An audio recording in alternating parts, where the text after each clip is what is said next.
जुलाई को पूरे देश ने देखा किस तरह से शांतिपूर्ण प्रदर्शन के नाम पर दंगा फसाद भड़काया गया। सीजेपी प्रोटेस्टर इंडियन आर्मी को भी गाली देने से बाज नहीं आया। फक इंडियन आर्मी तुम्हारी। ऐसे प्रोटेस्ट को डेमोक्रेसी में जायज नहीं ठहराया जा सकता। सरकारें आएंगी जाएंगी, पार्टियां बनेगी बिगड़ेंगी, मगर ये देश रहना चाहिए। ये शब्द हैं भारत के पूर्व प्रधानमंत्री अटल बिहारी वाजपेयी के, एक ऐसे नेता जिन्होंने विपक्ष में रहते हुए भी लोकतंत्र की मर्यादा का सम्मान किया और सत्ता में रहते हुए भी असहमति की आवाज को लोकतंत्र की ताकत माना। अटल जी मानते थे कि सरकारें आएंगी जाएंगी, पार्टियां बनेंगी बिगड़ेंगी, लेकिन देश और उसका लोकतंत्र हमेशा सबसे ऊपर रहना चाहिए। लेकिन सवाल ये है कि क्या लोकतंत्र का मतलब हिंसा है? क्या विरोध प्रदर्शन के नाम पर कानून को हाथ में लेना लोकतंत्र है?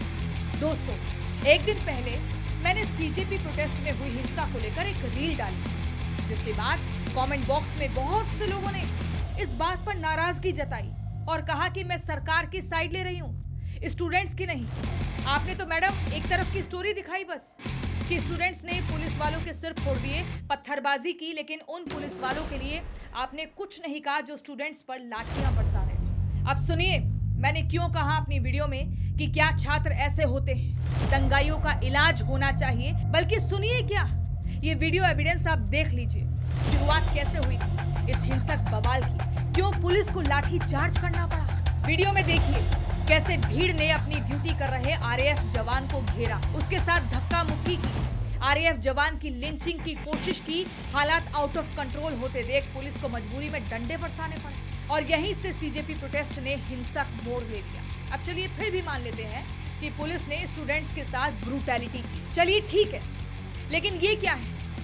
एक महिला रिपोर्टर जो वहां अपना काम करने गई है, उसको कैसे ये सो कॉल्ड प्रोटेस्टर्स घेर रहे हैं, उसे डरा धमका रहे हैं, उसे उंगली दिखा रहे हैं। क्या किसी भी महिला के साथ इस तरह का व्यवहार करना जायज है? ये सब कुछ स्टूडेंट्स ऐसा कर सकते हैं क्या? अब मैं एक और वीडियो सबूत आपको दिखाऊंगी। ये है टाइम्स नाउ के रिपोर्टर देव कोटक। क्या हालत कर दी है कॉकरोचेस की। किसी ने लात मारी, किसी ने घूसा मारा, किसी ने कपड़े फाड़ दिए, और तो और इस रिपोर्टर का मोबाइल और घड़ी भी लूट ली गई। 100 मुक्के, लात, मोबाइल, घड़ी, चश्मा सब चीज। अब इसे गुंडागर्दी नहीं कहेंगे तो क्या कहेंगे? माना कि आपकी मीडिया से नाराजगी हो सकती है, लेकिन ये कौन सा तरीका है भाई? अब एक और वीडियो एविडेंस देखिए। ये है सीजेपी प्रोटेस्टर, आज का यूथ और देश का भविष्य।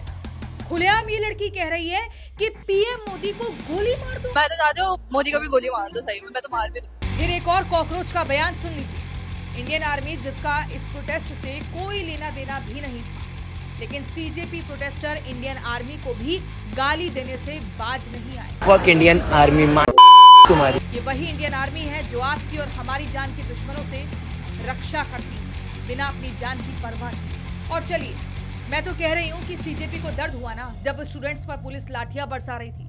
अभिजीत दीपके तो जंतर मंतर तक ही रह गए।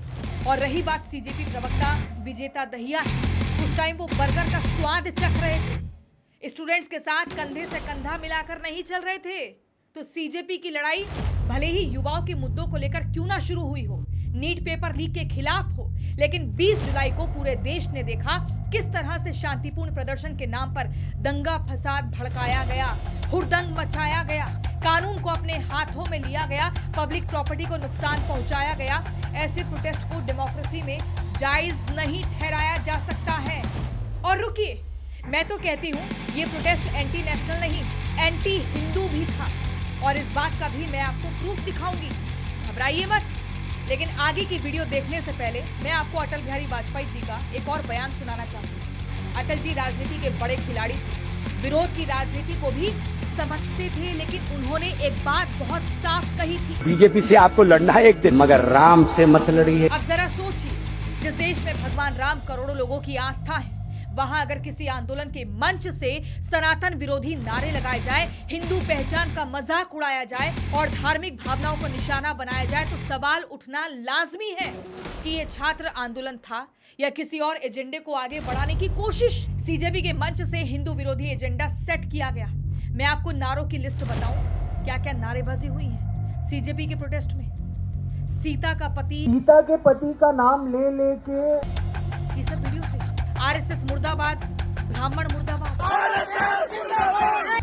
प्रेमानंद महाराज नहीं है। प्रेमानंद की जहाँ तक बात है, नहीं है महाराज मेरे लिए। और यहाँ तक कि नारे लगे कि बस नाम रहेगा अल्लाह। तो आप बताइए मुझे, क्या स्टूडेंट्स ऐसे सनातन विरोधी, देश विरोधी नारे लगा सकते हैं? ये सच में स्टूडेंट्स ही थे जो प्रोटेस्ट करने आए थे, या एंटी सोशल एलिमेंट्स भी इस प्रोटेस्ट में जुड़ गए माहौल खराब करने के लिए? प्रदर्शन करने से किसने मना किया है? लेकिन प्रदर्शन के नाम पर महिला पत्रकारों से बदसलूकी करना, पुलिस वैन्स को जलाना, जवानों की लिंचिंग करना, एंटी हिंदू स्लोगन्स रेज करना, ये कहाँ का लॉजिक है भाई?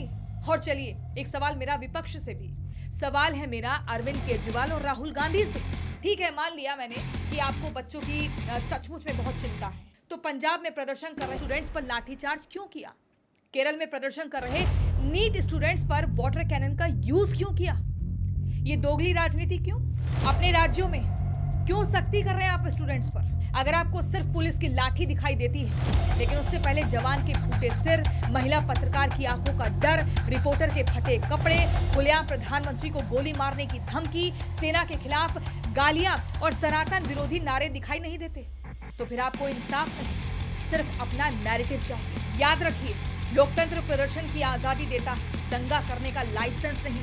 छात्र सवाल पूछ सकते हैं, सरकार को घेर सकते हैं, सड़कों पर उतर सकते हैं, लेकिन अगर कोई पत्थर उठाएगा, किसी की लिंचिंग करेगा, महिलाओं को धमकाएगा और देश को बांटने वाले नारे लगाएगा, तो उसे छात्र आंदोलन कहकर ग्लोरीफाई नहीं किया जा सकता। छात्र बनिए, क्रांतिकारी बनिए, सवाल पूछिए, लेकिन दंगाई मत बनिए, क्योंकि जिस दिन प्रदर्शन और गुंडागर्दी के बीच की लाइन मिट गई, उस दिन लोकतंत्र की सबसे पहले हत्या होती है।